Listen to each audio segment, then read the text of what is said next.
মধ্যপ্রাচ্যে যুদ্ধের উত্তেজনা প্রশমন ও কূটনৈতিক জট খুলতে ঝটিকা সফরে রাশিয়ায় পৌঁছেছেন ইরানের পররাষ্ট্রমন্ত্রী আব্বাস আরাগচি।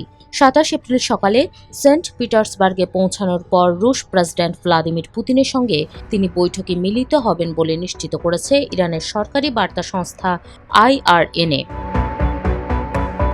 ক্রেমলিনের মুখপাত্র দিমিত্রি পেসকভ এর বরাত দিয়ে মস্কোর তাস নিউজ এজেন্সির এক প্রতিবেদনে বলা হয়, পুতিন নিজেই এই বৈঠকের পরিকল্পনা করেছেন। রাশিয়ায় নিযুক্ত ইরানের রাষ্ট্রদূত কাজেম জালালি বলেন, বৈঠকে মধ্যপ্রাচ্যের যুদ্ধবিরতি ও সাম্প্রতিক ঘটনা প্রবাহ নিয়ে পুতিনের সঙ্গে গভীর পরামর্শ করবেন আরাগচি। রাজনৈতিক বিশ্লেষকদের মতে, মার্কিন চাপ মোকাবিলায় রাশিয়ার সমর্থন আদায়ই তেহরানের মূল লক্ষ্য।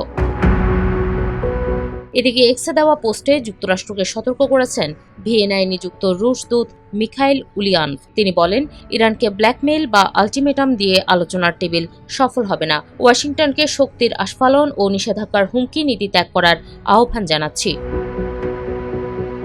আলোচনাকে গতিশীল করতে পাকিস্তান ও ওমান সফর শেষে যুক্তরাষ্ট্রকে একটি নতুন প্রস্তাব দিয়েছে ইরান। পাকিস্তানি মধ্যস্থতাকারীদের মাধ্যমে পাঠানো এই প্রস্তাবে হরমুজ প্রণালী খুলে দেওয়া এবং যুদ্ধ অবসানের কথা বলা হলেও কৌশলগত কারণে পারমাণবিক কর্মসূচি নিয়ে আলোচনা আপাতত স্থগিত রাখার প্রস্তাব করা হয়েছে। মূলত পারমাণবিক ইস্যুতে ইরানের অভ্যন্তরীণ নেতাদের মতবিরোধ এড়াতেই এই বাইপাস কৌশল নিয়েছে তেহরান।